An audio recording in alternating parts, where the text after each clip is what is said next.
So I guess it started with a guy who is well known in Europe, but probably no one else who's not from there has heard about. It's called André Kostolani. Uh-huh. He was a Hungarian investor, basically, and in Germany he holds a similar standing to Warren Buffett in the US. And he was a wise elder man with decades of market experience, maybe a bit more like a speculator than a value investor, but he always had this unique blend of, wit and insight that we would get Hmm. from Warren as well. And I actually had the chance to meet him in person after a presentation he gave in my university town in Germany. And afterwards, we had a longer chat with him. Probably he must have been in his 90s already. And I remember until today when he told me and he was tapping on my arm all the time, he was saying, my young friend, I'm telling you, with your passion and with common sense, you will get far in the stock market. I And like and that that. stayed with me. It was simple and profound, but it was an important piece of advice that I took with Mm. me and shaped me.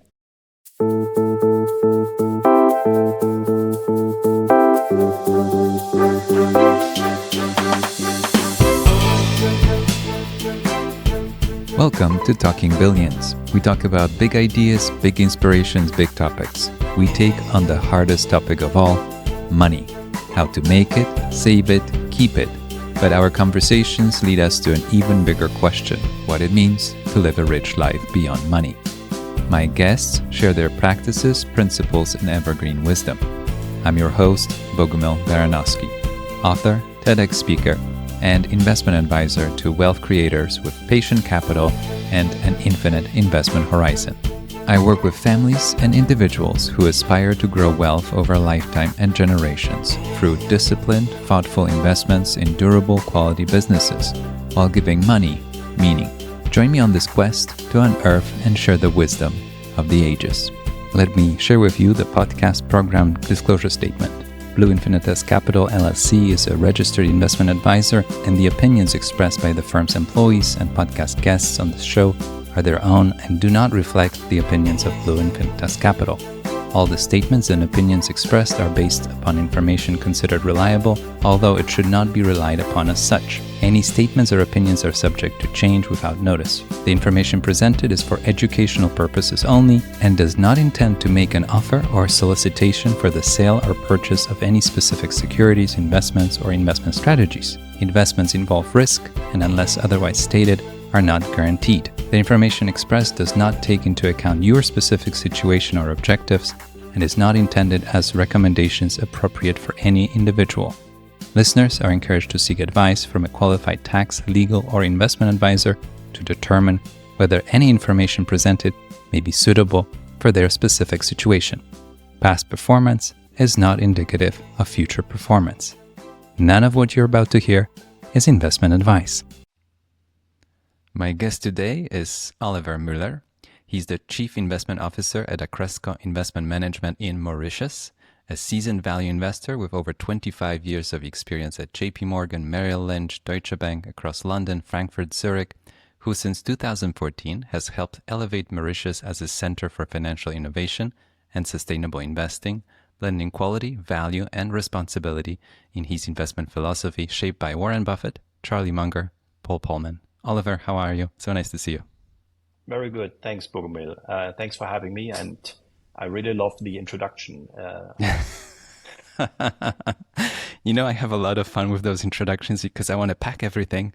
I want to make it light. And you've done so much. You're doing so many interesting things. I got to see you in Omaha. We spoke a few times in between. Speaking of Buffett and Warren, I'll ask you a question about the story about Charlie at some point in this conversation, but Sure. I'll save it. I want to start with the early days, if you allow me, and I'm curious about your childhood upbringing. How do you think that time shaped you?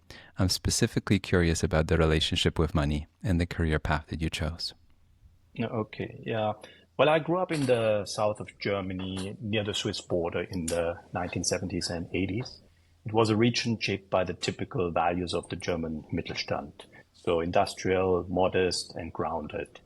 My father was the headmaster of the local school, and my mother worked as a part-time secretary in the same school.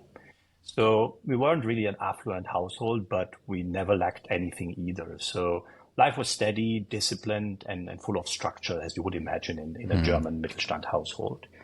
When I was 5, my parents made a big decision and they bought a house, a big milestone for the family. But then interest rates rose quite significantly in the later part of the 70s, and the mortgage became quite a burden. So while some of my classmates at the time went regularly on holidays to Italy or some other places, we stayed at home most of the time. And I really didn't know why, and I didn't really make much of it because I had fun going to the local swimming pool and playing outside. It was just normal. But later I realized it was basically because of the financial strain that the mortgage has put on my parents. But it also, I didn't feel deprived of anything. But it has shaped the way how I'm aware of the value of money, I would say. And also that it requires careful planning if you want to afford something. And so as a teenager, I began working during my school holidays. And actually, my first job was nothing glamorous. I was around 15 and I was working in a wastewater treatment plant. And I didn't really mind because I had a clear objective and a clear goal in mind. I wanted to buy a state-of-the-art hi-fi system. At the time, that still consisted of turntable record players, the first CD players, tape deck, and amplifier. And I really wanted to have that because I was a passionate fan of hard rock and heavy metal music, and that was a bit of my refuge after school. So I did that, and I appreciate it because I bought it with my own hard-earned money. And then later I did a similar thing, and I worked on a construction site, again with a clear goal in mind. For this time, I wanted to save up for an upcoming interrail trip. So interrail is that thing in Europe where you can, for a period of 1 month, you take the train and just go through any country you want. And I did that. I went to France, England, Spain, Portugal, Italy. And it was my first real experience of freedom as well, and adventure and discovery, I would say. And had also a lasting impression on me because I was exposed to different cultures, different languages, different ways of living. And it was therefore personally and culturally very enriching for me as well. And once again, I was able to do that because I had saved up for it with a clear plan and a clear objective in mind. So those early jobs were physically demanding and probably taught me about the value of money, not in abstract terms, but really in those muscle aches and early mornings that you had to get up to hardly earn every Deutschmark at that point in time. But at the same time, I was wondering there must be other ways to make money as well without that physical labor. So that curiosity led me then after high school to do an apprenticeship at the local branch of Deutsche Bank. And that was a 2-year program. I visited all the departments, and it was really there where I got hooked on investing, because particularly the private banking and wealth management department is what excited me. And I loved the intellectual challenge, the mix of the numbers and the narratives, and, the interactions with the clients and the advice. So really that got me hooked on it. But I think another thing which is also important just to mention here is that after the apprenticeship, I didn't go straight on working because in Germany at the time we had the mandatory military or social service. So I had a break of 1 year in which I did social service. I worked for Caritas, providing mobile support to elderly and disabled people, helping them with their household chores, grocery shopping, and just offering companionship as well. It was really an important experience for me as well, as it taught me an important lesson early on that wealth is not just about money, but there's a lot more to it. Dignity, time, empathy, all these matter at least as much, if not more than money. And during those teenage years, to wrap it up, I was also actually working as a skiing instructor for my local skiing club. So I gave skiing lessons in the Black Forest and in the Swiss Alps, teaching both children and adults how to ski. And I enjoyed the camaraderie, but also in the early days already the mentorship and sharing some of my knowledge and experience. So all of that was basically very important, I believe, in the way I later continued my life. I went to university then. I studied international business administration, partly in Germany, partly in the US. And there I focus a lot then on finance and investing and trying to put the theoretical grounding and foundation to the practical experience that I've had accumulated until then. I love everything about it. It made me think, a couple of thoughts I wrote down as I'm listening to you. You earn that respect of what it takes to earn money. And I think it's very meaningful, important. I work with families that have had money over many generations, family fortunes that I manage. And I realize how important it is for the next generation to realize that it takes an effort to earn money. It's not that it's just having that kind of respect that money doesn't come. It comes with an effort, like for lack of a better way to explain it. And I think realizing that, I think, grounds us in some way, even if a large amount follows, and that's all right. And I like the other side of it that you framed. It's the purpose that money has. You had a reason to earn that money. I think that's very important, because you could grow an amount to a large amount, but why are you doing it? And I explored that question with families I work with, and I find it fascinating, because once you have the purpose, it kind of adds meaning and a layer to it that's fascinating to me. You talked about numbers and narratives too, right? Like that. I shared with somebody the other day that I came to investing because I found this to be a fascinating intellectual pursuit, puzzle. But I stayed for the people, the stories, the narratives, how I can make a difference. And I think that's what I'm hearing from you. And the last thought I have is the wealth. That wealth is a much more nuanced idea than we think it is. I want to ask you, Oliver, about that move. Here you are in Europe, acquiring all this experience, and at some point you move to a beautiful island. Anybody that has no idea where Mauritius is and how it looks like, a quick online search will reveal beautiful photos. And not a very intuitive place to go to as an investor, but maybe it is. How that new location shaped you and changed you as an investor? Well, basically, it's a beautiful island, as you rightly say, Bogomil, and it was a beautiful woman who brought me here. And that is the what else do you need? That's the secret, right? So it actually started during my university years. As I said, I studied partly in the US, actually in Louisiana, and there was part of the International Student Organization. And I met people from all over the world, right? We were a big community of international students, and I made very good important friendships. And among those was a sweet and charming girl from Mauritius, who, as it turns out later, has been my wife now for close to 22 years. So congratulations. Thanks. So basically after university, she went back to Mauritius. I went to London to start my professional career. And after some time, we moved, we decided we are serious, and we got married, and we moved together and moved to Frankfurt. In Frankfurt, I was working then for Merrill Lynch first, and later I joined JP Morgan as the part of the team that built out their global equities capabilities, basically in Germany.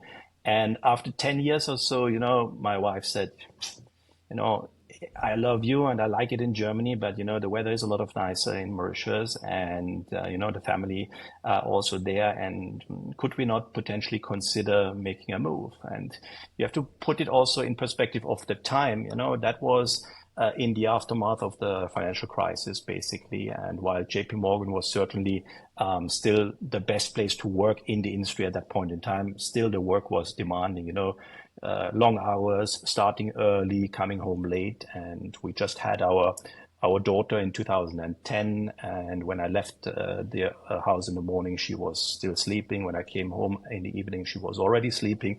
So that was not really the kind of life my wife and I had imagined and envisioned for us as a family. And so we had some discussions, and in 2013, basically, we got serious about it and decided we make a move. And in 2014, we executed a move and moved to Mauritius. It was pretty much about finding a better balance, about being present as a husband and a father. But it was also about slowing down, just enough to start thinking more longer term again in life and in investing, obviously. And of course, not everything is always rosy, even if you live on a tropical island. But the weather is certainly better, as I mentioned already, and the pace of life is more relaxed, and the work-life balance has dramatically improved. And from an investing perspective, I guess stepping out of the buzz of London or Frankfurt, it's a bit like, Buffett living in Omaha instead of New York. Yes. So it's an analogy, I think, that I see there. And it helps me just to be more grounded and to think more longer term and also get the priorities right, what is really important for me in life. I was thinking of John Templeton as well, who moved to the Bahamas, and Yes. it was a different time. He didn't have the technology we have these days, so that I can talk to you over this video call without any trouble. But I heard those anecdotes about him, how he would go to a phone booth and call his broker in New York, and then he would have enough coins to make the phone call. Well, so that's the first hurdle. You couldn't actually push the button and sell something. You had to go through some hoops. And the second thing was that the newspapers would come a few days late, so you couldn't really react to the headline, which I think we would all benefit from these days. Absolutely. But I think the big picture idea that you're sharing is that what's your advantage as an investor? And I've been thinking about it a lot, right? Like I never say that I'm smarter than anybody else or faster than anybody else. I have the aspiration of being more patient than most. And how do I go about it? And changing the location, I think, helps with that patience. And Buffett probably became a more patient person living in Omaha than he would have been staying in the suburbs of New York and commuting to Grand Central every day and going to an office with everybody running, pushing you, and then you feel somebody's elbow in your ribs every minute. And you can actually breathe and slow down.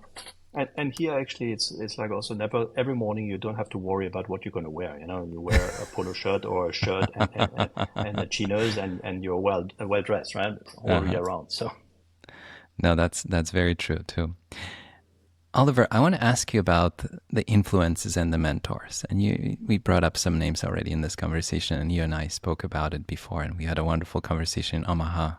But who are the people that made a difference in your life and shaped you as an investor? yeah, so I guess it started with a guy who is well known in Europe, but probably no one else who is not from there has heard about. It's called Kostolani. He was a Hungarian investor, basically, and in Germany he holds a similar standing to Warren Buffett in the US.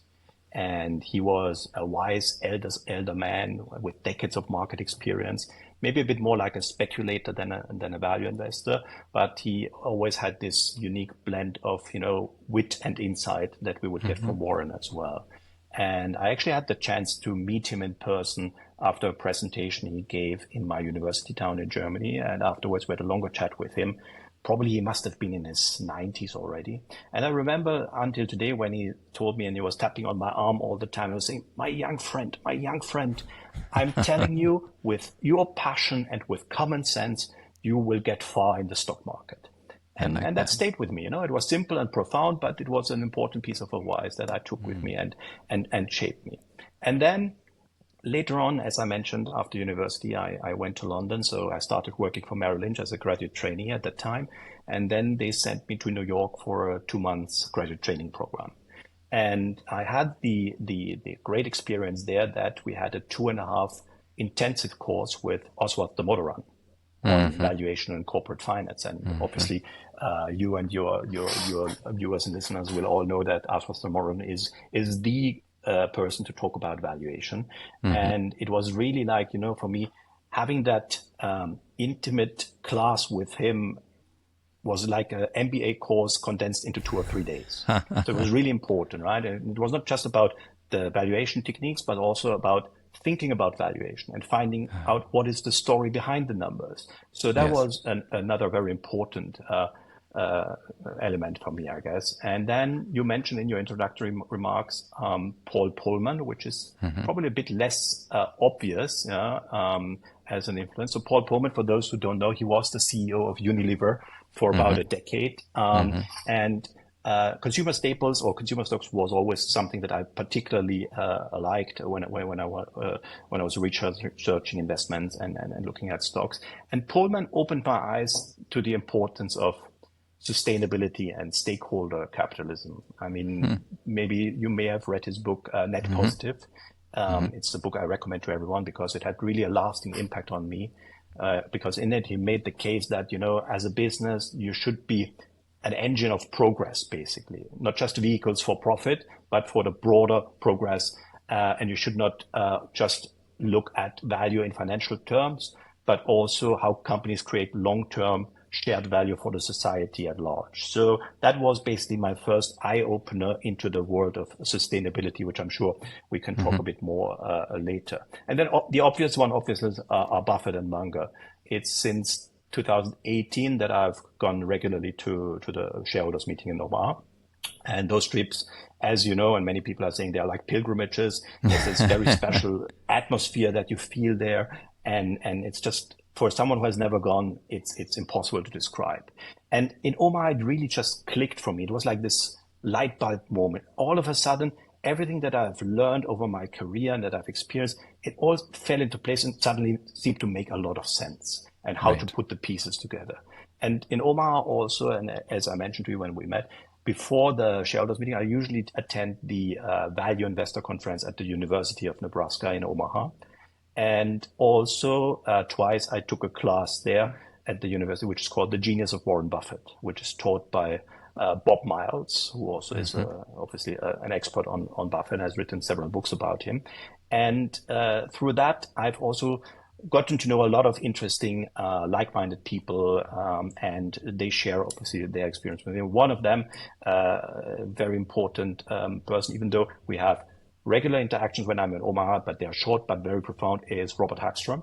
So he had a lasting impression on me as well. And I believe you mentioned a few times that The Warren Buffett Way is a book that was important for shaping your investments alongside One Up on Wall Street, right? So Hagstrom is important, and I got to meet him several times, and whenever in Omaha, we have a good chat.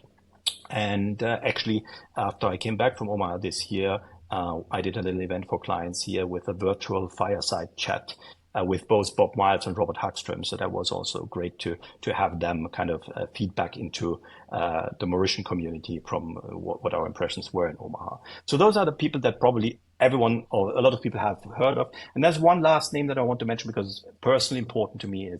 It's a guy called Jörg Prüßmeier, and he's actually the person who hired me straight out of university at Merrill Lynch at the time. They had already closed their application window for graduates at the time, but he saw the potential in me and he backed me. And so they reopened the window and he hired me. And later he took me along with him to JP Morgan, and we worked together for over a decade. And up until today, we are in good friendly contact regularly. I'm going to meet him when I go to Germany later this year. So he was really a real mentor for me, and that also helped me a lot in shaping my career and becoming the investor that I am today.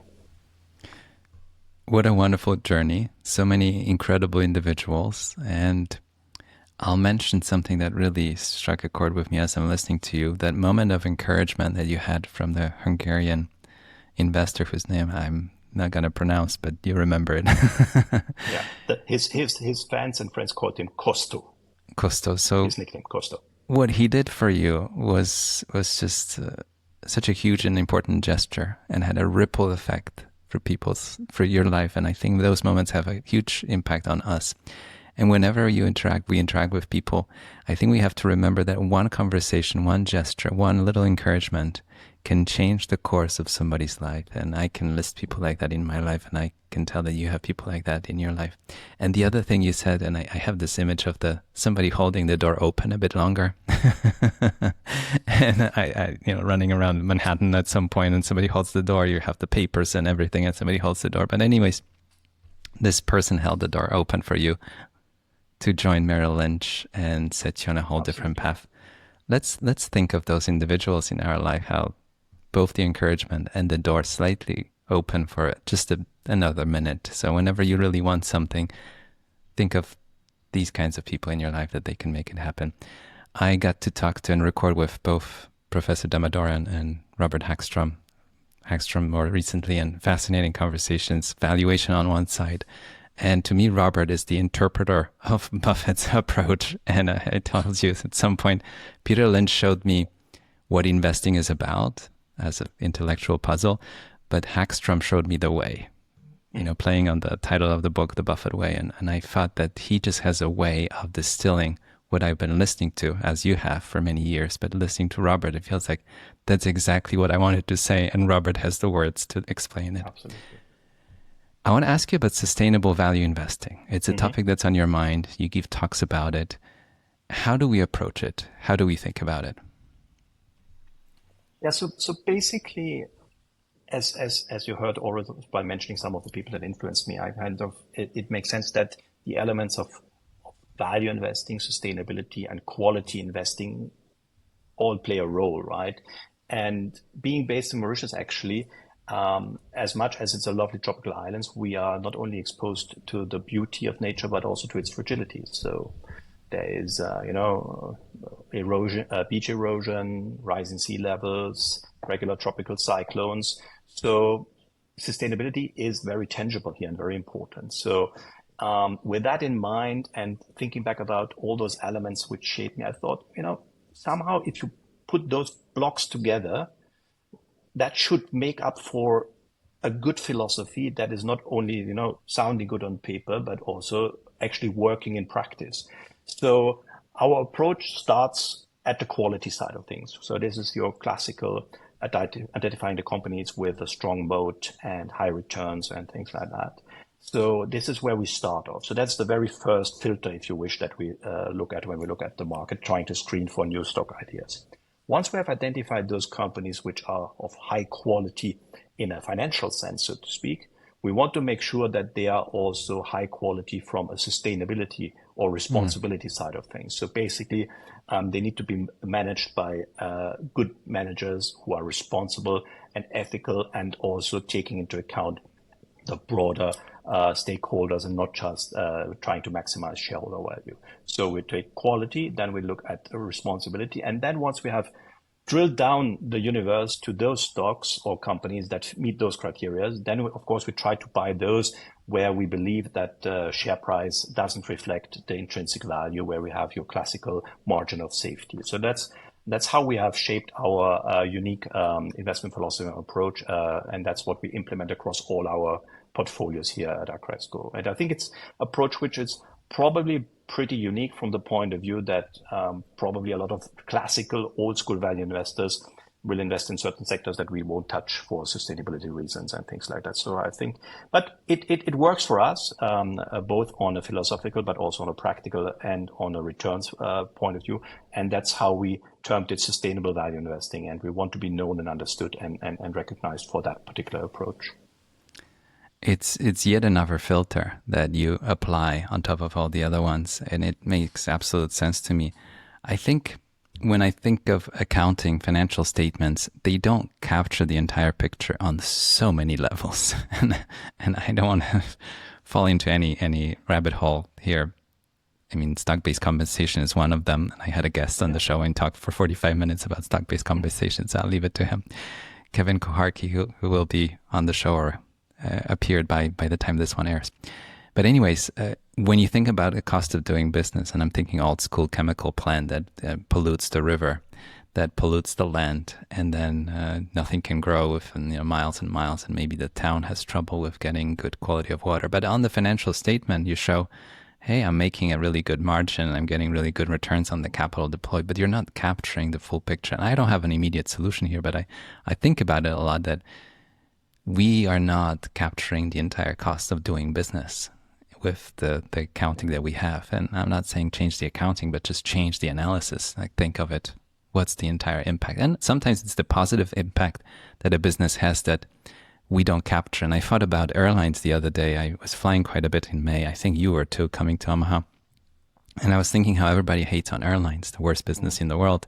Buffett jokes that shooting the brothers who started flying would have been the best thing for capitalism, because so much capital wouldn't be lost.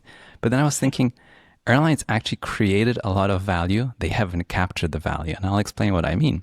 So think of, even meeting business partners, clients, because of the availability of flight to those places, or us coming to Omaha. Think about, you seeing your future wife and traveling to see her family on a plane with some airline, me visiting my family and friends around the globe and all that. So the value is very high and very important. One of the biggest, most important purchases outside of many other purchases we make is to go see the loved ones, right? So the value is there. The airlines just have not figured out a way to effectively capture that in a very competitive environment with high fixed costs and on and on and on. But they do provide value. We just don't know how to capture it. They haven't figured it out successfully. So Actually, I have an important point yeah, that you mentioned. It's important for me because it's through the airlines that I get to meet my parents regularly whenever I'm flying yeah, to Germany, either yeah, just on holidays or when I went to Omaha, I stopped over there, for example, to see them. Of course, nowadays with Zoom or FaceTime and all this kind of, you have a lot of interactions, but it's still different from meeting them in person, hugging them, and things like that. So I fully agree. Airlines are important to us, and I wished that was just a more viable business model so that we can ensure that they will be there for the long term for us to continue to provide that service. very much so. And they also passed the test of we can't imagine our world without them. But it doesn't mean it's a good business, right? I can't imagine that we will never have, commercial flight or any flight in the future. I can't imagine a world like that. Yeah, But it doesn't mean that it's a good business. Isn't it interesting? Like there are things in life that absolutely. Yeah. we can't live without, but it's still they haven't figured out the business model. But anyways, speaking of that, I want to ask, how do you, and you kind of hinted, marry this idea of responsible investing, but then financial returns at the end? Like you want to make an investment that actually makes money. How do you Yeah. reconcile the two? Well, I think actually it's one of those persistent myths about investing, that the idea that you have to choose between financial returns and responsibility, Yeah. as if they two were somehow mutually exclusive. But in my experience, actually, and especially in the way we practice sustainable value investing here at Acresco, that's the wrong kind of mindset. We don't see responsibility as a constraint for returns. Actually, we see it more as a source of returns. And not necessarily in the short term, but certainly over the longer term, because companies that take care of their employees, manage their environmental impact, govern themselves transparently, create a culture of trust, they are just more resilient in the long term. And resilience, I think, is what ultimately compounds. And also, think about it. I mean, very much that is a risk management tool as well. I mean, those companies that don't take too much care of that, we have seen it, for example, when the dam of Vale in Brazil collapsed several years ago, or the Deepwater Horizon oil spill at BP at the time. Well, these had tragical consequences for the people and the nature involved, but also for the shareholders, right? So it's an important tool from that point of view as well. And in fact, actually, there's quite a few, actually thousands of studies that look at the interplay between sustainability, ESG, and returns. And the vast majority of them, I think over 90%, come to the conclusion that is at least neutral, but in very many cases actually attributive to the return that you can generate from it. And that's why I think the key point is you just need to start at the right end of your analysis. And that's why I deliberately, when I explained our sustainable value approach, is that we start at the quality side of things. First, we want to know, is this a good quality business in a financial way of looking at it? And then we want to make sure that they are also responsible run. If you would just look at the sustainability and responsibility side of things and kind of look at quality and financial metrics, secondary consideration, then you run the risk that you end up with the wrong stocks in your portfolio, basically. It almost, looking at both things at the same time, it just became such an integral part of your research process that you can't not see it. You just see it at the same time. It's not either or that you have to coexist, but it's a really good point. And I think we can make choices that allow us to fulfill both roles that we're trying to fulfill here. I'm curious about your investment process over time. We grow as investors. We admire Buffett, and I think you and I would both agree that he has changed a lot as an investor. I had Brett Gardner on the show who talked about the early investments that Buffett made, and you and I are familiar with the more recent ones. How have you changed, and how have you refined or improved your investment process over time? Well, I would say the core of my investment philosophy has been relatively remarkably stable, actually. But as I said, built around quality, responsibility, and value. But the way I apply it, probably, I would say, continues to evolve. The principles, so to speak, don't change, but it's the tools, the data, the frameworks you use to assess all these elements are constantly being refined. And over time, I have become a firm believer also in the power of feedback loops. both when something goes wrong and when something goes unexpectedly right. So after every investment, win or loss, we try to run what I'd call a post-mortem, or sometimes it's rather a post-birth review. And so what worked, what didn't, and most importantly, was the reasoning sound why we invested or disinvested certain stock? Or did we just get lucky?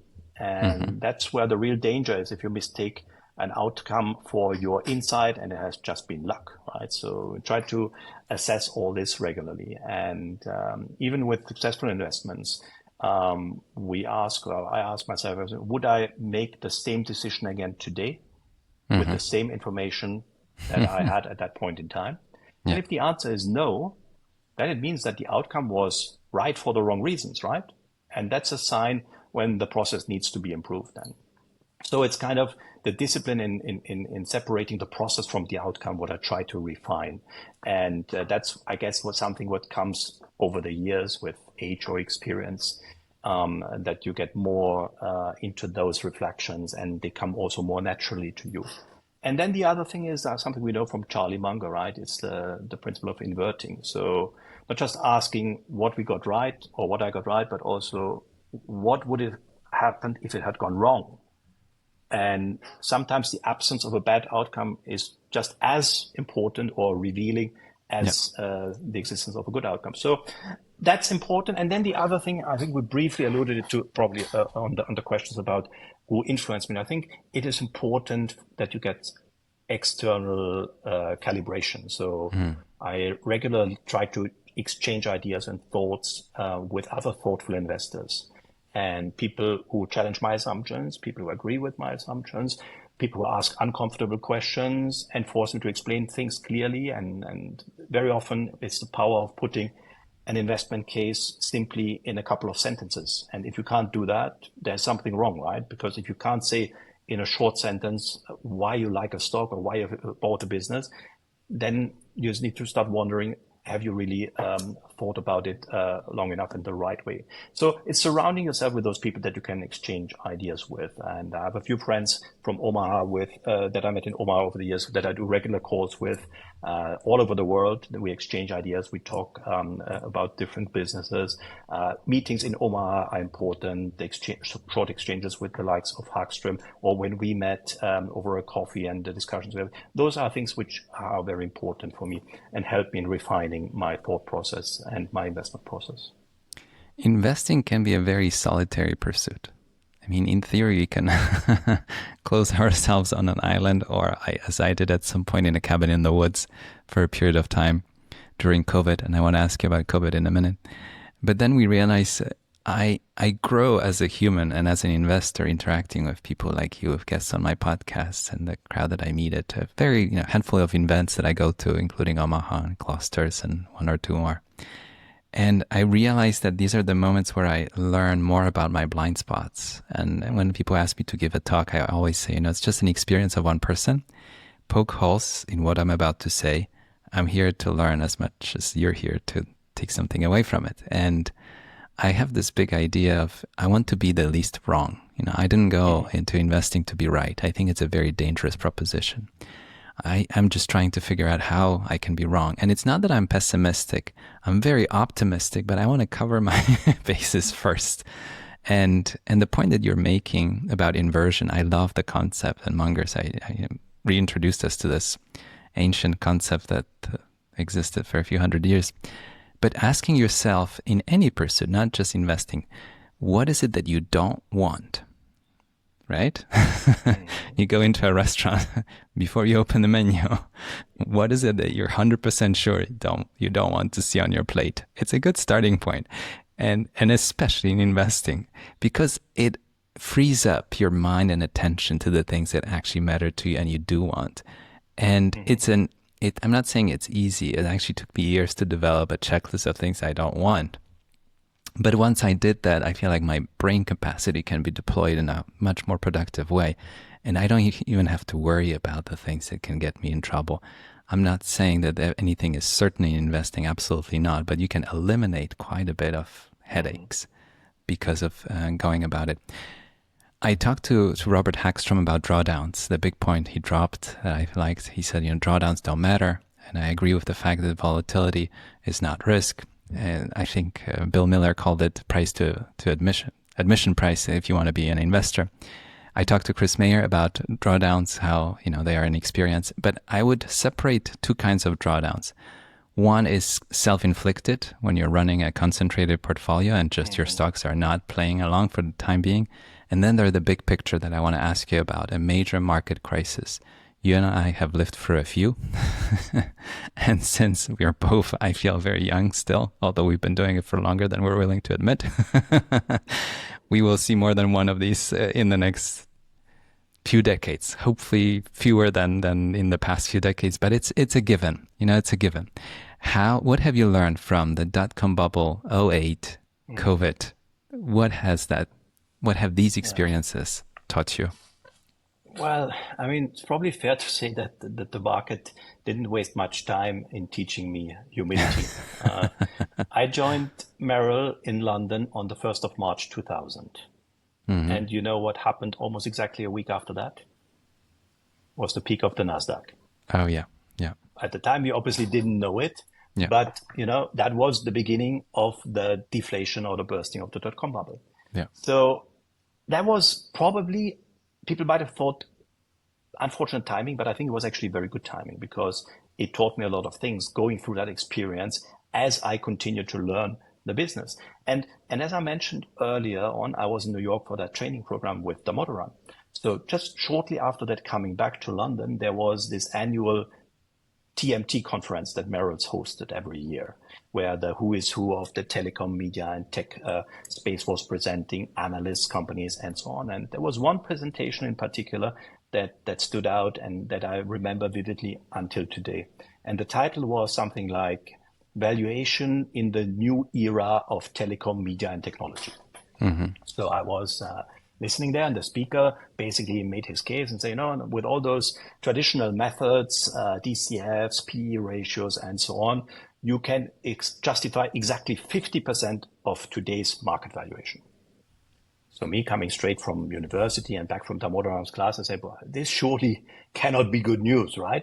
Mm-hmm. But to my surprise, the expert continues and says, no, it's actually an opportunity. And that what we can't explain is the white space of future growth, innovation, and disruption. He really said it's not a warning sign, it's the opposite, it's an opportunity.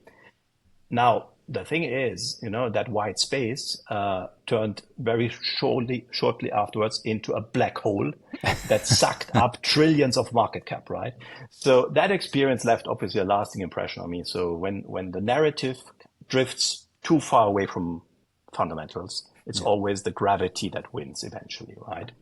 And in 2008, it was a different scenario, but I think the most important thing that I took away from what happened in the run-up to the great financial crisis and during it was that excess financial engineering that took over at the time, those complex derivatives, opaque risk transfer mechanisms that created the impression something was safe, which wasn't, right? And so that illusion of safety or higher returns was kind of blindfolding a lot of people in the market. But beneath the surface, you didn't see necessarily the cracks. So that reinforced really my belief that it's simplicity, transparency, and sound capital discipline, which are the most important things in investing and in general in capital markets, and not the financial tricks. So that was another important thing. And COVID, obviously it was quite different from the other two events. But I suppose what it showed us again is that complex systems can be very fragile, and fragility comes to surface sometimes very quickly. But it also shows how resilient, well-run businesses are and can be if they have strong fundamentals and responsible management teams. So during the early days of the pandemic, obviously fear took over, and it was difficult even for a more seasoned investor like us to separate the emotional part from the analysis, but staying grounded in the process, believing in the process, not panicking, all this eventually has helped me to stay centered and focused on investment and investing. And across all these crises, I suppose a few overarching principles, if you wish, could come out, saying like valuation matters. I mean, that is clear. I mean, we know Buffett is famous for saying price is what you pay, value is what you get, and you should never confuse the two. So that is important. Financial engineering cannot manufacture economic value. I believe that is just not possible. Narrative, as I said, can overpower fundamentals, but only temporarily, but never permanently. And ultimately, resilience, financial resilience, operational, reputational, emotional, that is really what compounds over time. So I believe those three crises were important learning experience, and each one of them had a different impact on my further evolution. But with hindsight, I wouldn't want to miss any of them. And it was important for me to be the investor and person that I am today, that I actually was in the markets and dealt with it in real life and real time, and not just through history books or by some people talking about it. I found each and every of those moments very humbling, and realizing that the market is like this big ocean. If there's a storm, there are times where there's absolutely nowhere to hide, right? And what matters to me, and I remember March of 2020, I would just pull up the portfolio and I went down the list and I was rethinking it again. What is it that we own? And what are the balance sheets? How are these businesses doing? How are they exposed? And the big overarching question is, can they make it through a tough time? If we don't travel, if we don't go to an office, if we don't shop, what do these businesses have that will allow them to make it through a prolonged period of freeze? It's not all of them were exposed, not all of them have suffered. A lot of them actually benefited from what happened. There was a boom that followed that I think surprised many. But can you wade through it, and can you survive as a business? And as an individual, we talk about the margin of safety, but having some cash on the sidelines, it's always helpful to get through a period like that you don't have to worry. When I think of my clients, I think of the amounts that's sitting there in an investment account, just that it's present in their life changes their psychology.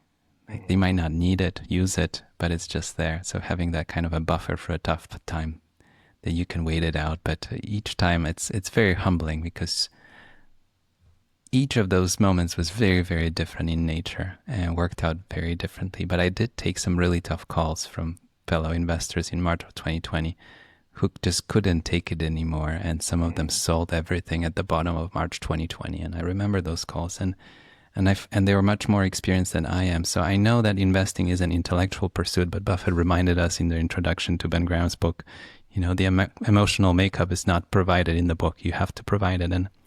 And it's easier said than done, and we go through different seasons in life. But it can affect you psychologically and emotionally, and it does affect your clients if you're managing other people's money, and you have to show a lot of empathy to understand where they are at that moment and walk them through it, because those moments are bound to happen, and it's just part of the investment process. What you own can really save the day and allow you to hold on to it because you do know what you have. Oliver, I want to ask you to zoom in on one aspect of our conversation, which is the allocation of capital. I think it's very important how businesses spend the money that they have. And I want to look at it through the lens of sustainability. So the business has decisions to make, and maybe some are obvious high return opportunities, but they're not in sync with the sustainability requirement that you have. How do you encourage companies to align the two sides? We were talking about an investor perspective, but from the inside of the business, when the CEO, CFO sit down and they have to make a choice. Well, to begin with, actually those studies that I mentioned, that actually ESG or sustainability is positive in 90% of the cases, or at least neutral. A similar conclusion can be drawn that on the corporate level. So it is actually neutral to positive in the majority of cases when you think about long-term return on equity or return on invested capital. And again, it comes back also to the point that you minimize the risk that is within your business. And eventually that is being recognized by shareholders, and the share prices go up. So businesses benefit from that. But obviously not everyone necessarily sees it like this or recognizes it in the short term. Now, coming from a small remote island in the Indian Ocean, I mean, engaging directly with global multinationals can be a bit challenging, as you can imagine, because our shareholdings in large caps are naturally modest in scale, right? So we take a lot more engagement with the conversations with the companies closer to home. So we have a small stock market in Mauritius. There's companies listed on the stock exchange, and with those CEOs, CFOs, chief sustainability officers, we engage on a regular basis, at least once a year, not most of the time, twice a year or every quarter, certain companies.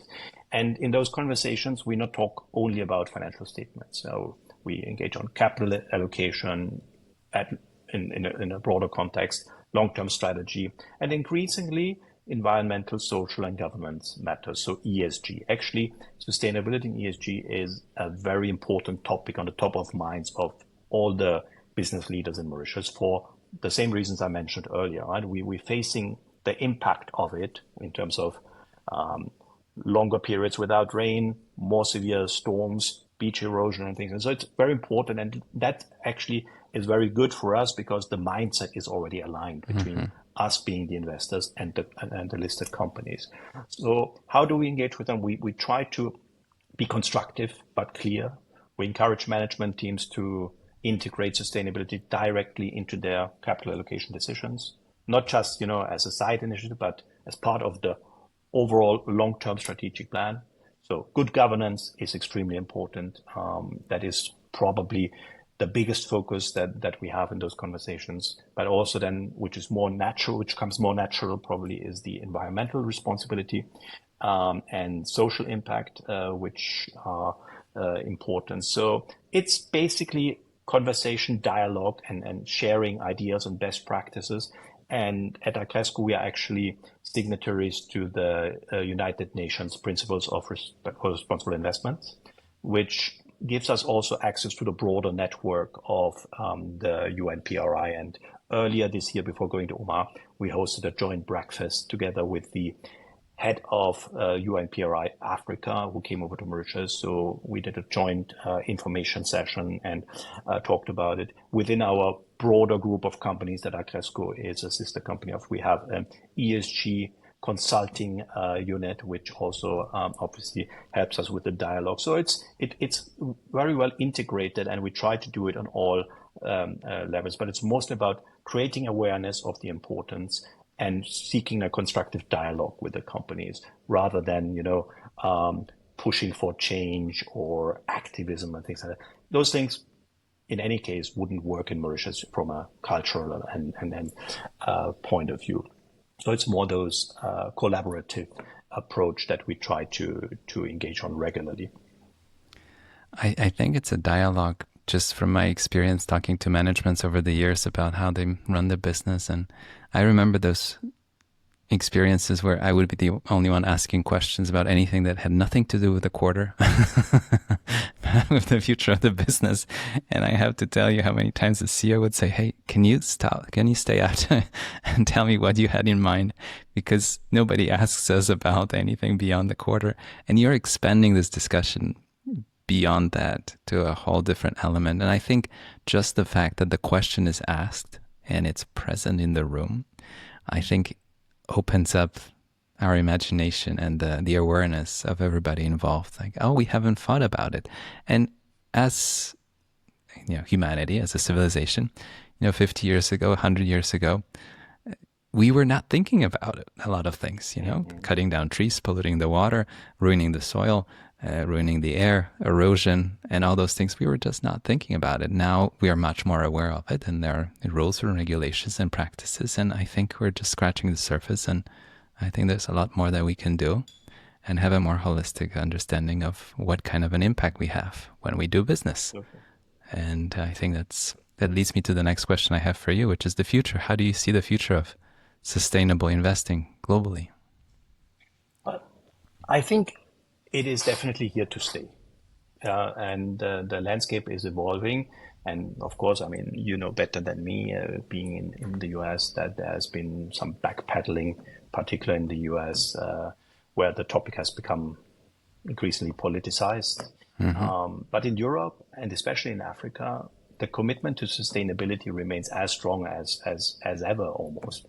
And because it's driven, I think, by both the necessity, as I mentioned, from a Mauritian perspective, but also the opportunity that people see. And I guess what was the issue in the past years was that it became overly complex, heavily regulated, more confusing on disclosure and labels than the real outcomes. So people kind of literally, I mean, it was difficult to see the forest for the trees.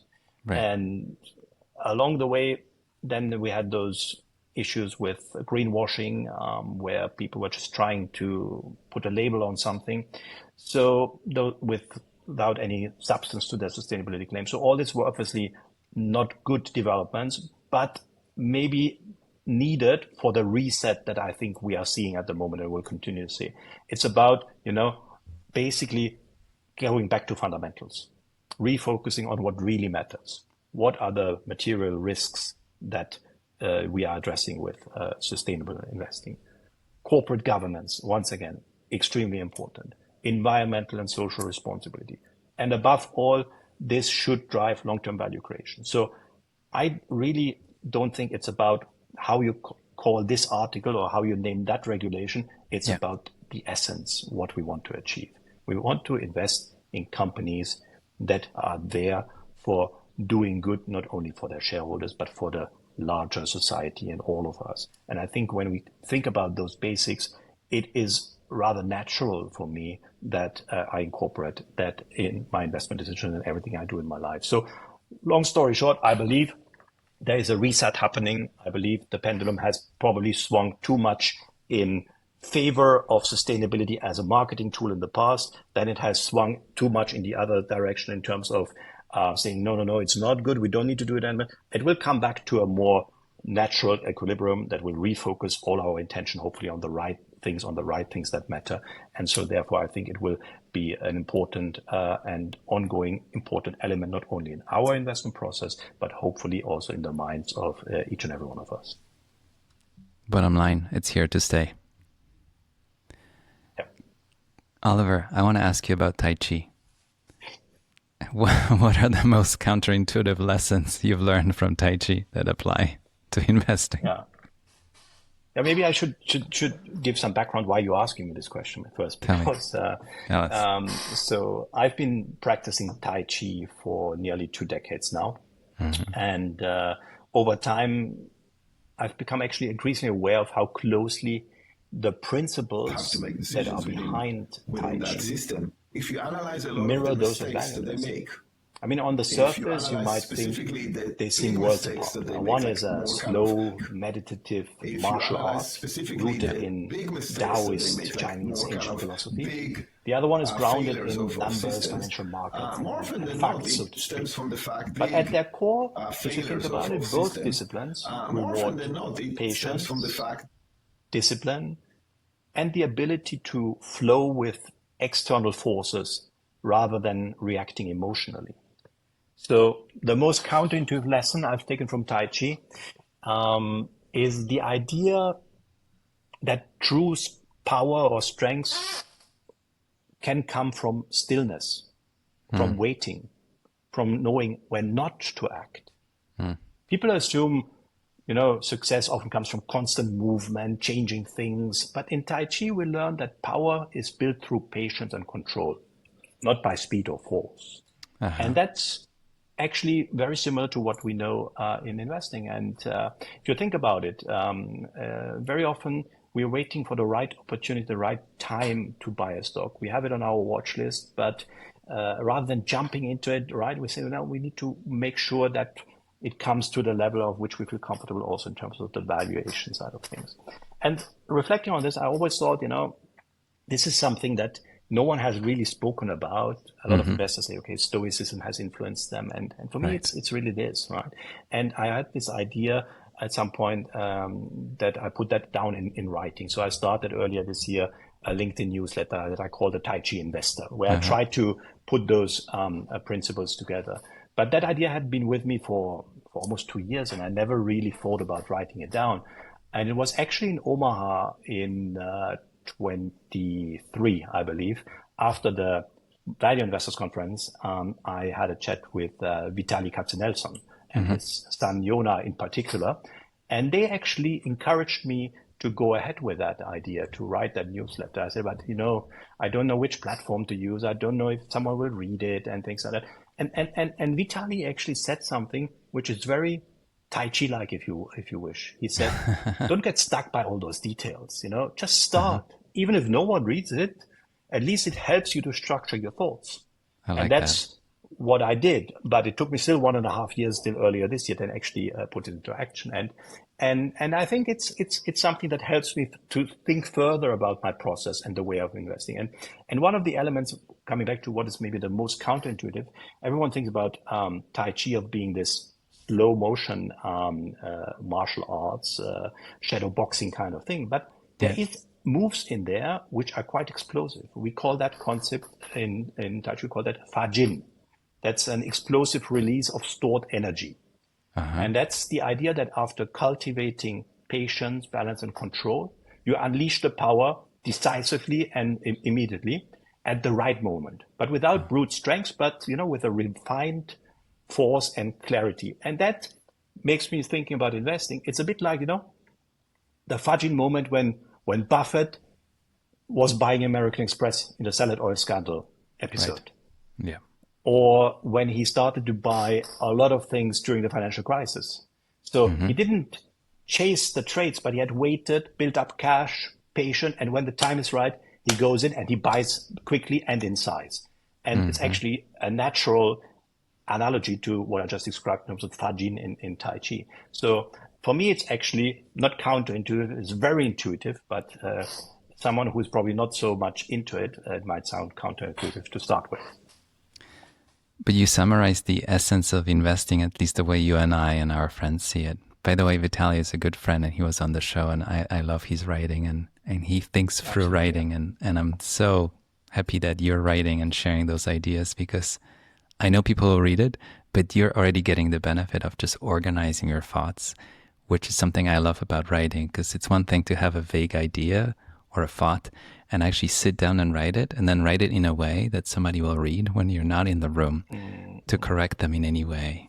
What you actually thought. They will hear it the way they want to hear it, but I want to use the words to make it sound as close as possible to what I'm trying to share. But to mention one little anecdote, this year in Omaha, I met Robert Hagström, and he said, Oliver, I love your Tai Chi Investor newsletter. I was shocked that he even knew about it. I said, no, I read every edition. It helps me really to be grounded and to think and to be energized. So what a better compliment could I have taken, right? No, you couldn't. It comes from Robert. If anybody listening is not reading your Tai Chi, I think after hearing Robert's endorsement and my endorsement, you have to read it. So read it. I do want to ask you about your definition of success, but before we get there, you have a story about Munger, and I are big fans of Munger, and many people listening are. And any story about Charlie, I love hearing. And this story, I think very few people have heard, and it adds to the image that I have of Charlie. Would you mind sharing? Yeah, sure. So basically, before Bogumil hit record, he said, when we're done, don't just hang up. And then it reminded me of a story that someone shared at the Value Investors Conference this year, who had actually regular Zoom calls with Charlie in his later years. And as we know, Charlie, it's difficult to get his attention. And sometimes after a couple of minutes, if he doesn't interest, he just doesn't bother anymore. But instead of him basically just quietly switching off or saying goodbye, he always was just shutting down his laptop by his hand, basically. And people were then scared of saying, when this was having the Zoom conversation, did Charlie give you the hand as well? And if he didn't give you the hand after 2 minutes, you were basically in a good position. That's I found quite an interesting story to hear. So Bogomil, I promise you, I won't give you the hand today. Good. Please don't. But there's this deep intellectual honesty about that story, right? Charlie was either interested or not, and he didn't have a gray area. And I think that's what we loved about him. He wouldn't give us the fluff. He would say how he feels. And I know that sometimes it's harsh, but I think there are moments where we actually need to hear it. This is a good idea. This is a bad idea. Or whatever we have to offer. It's getting that hand at times, I think it's a wake-up call. So I appreciate that story. Oliver, how do you think about success? Well, I guess success isn't about titles, right? It's not about money or external recognition. For me, it's really about time, about freedom and balance. The older I get, the more I realize that time is the ultimate currency. Yes. Success is having the freedom for me that I can decide how I spend my time with my family, on meaningful work, on personal growth, without being controlled by short-term pressures or external expectations. And it's also about independence. And I don't mean necessarily financial independence, but independence of thought and action as well. So the ability to think long-term, to take decisions that are aligned with my values without being caught in the noise of constant comparison or need for external validation. So Finally, success is about work-life balance. So it's no coincidence that my family and I moved to Mauritius. We wanted a lifestyle where work, family, and well-being could coexist more naturally. And as you know, life isn't a straight line and neither is success. So it evolves. But for me, it comes down to living with intention, having the freedom to choose, and finding a rhythm that sustains for me over the long term. So that's basically how I would describe success for me. I love the sound of it. And I'm so glad you brought up time, because a lot of those conversations start with money and investing. And so many of my guests say, at the end of the day, it's how I spend my time. Where do I spend it? Doing what? And especially, who am I spending this time with? And I think we grow to appreciate this timeless human wisdom over time. We don't know it right away. But once we do, it becomes so obvious. And I'm glad you shared it this way. Oliver, thank you so much for this hour. I learned a lot, and I welcome this audience to explore everything you write and you share with the world. And I think the topics you're curious about are very relevant, and they're here to stay. And I appreciate all the anecdotes and stories about the people that made difference in your life. And so many names keep coming back, but especially Robert Hagstrom. So I recommend to this audience an episode that I recorded with Matt Ziegler when we talked to Robert Hagstrom, and he brings up stories he hasn't shared in a while or maybe ever. So, Oliver, thank you so much for today. What a joy to have you. Thank you, Bogomil, for having me. It was a true pleasure and really enjoyed it. And I hope one day you make it down here to Mauritius. I show you our lovely island, or otherwise, obviously, we'll meet again in Omaha. Well, it's a very easy sell. Palm trees and beautiful beaches. I can't say no. So wait for it, but it will happen. So good to see you. Great. Thank you again. Likewise. Thanks. Bye. You were listening to Talking Billions. We talk about big ideas, big inspirations, big topics. We take on the hardest subject of all, money. But our conversations lead us to an even bigger question: what it means to live a rich life beyond money. If you enjoyed the show, please take a moment and follow, subscribe, rate, and share with friends and family. We rely on word of mouth to promote the show. One click for you means the world to us. Thank you. Until next time, your host, Bogomil Baranowski.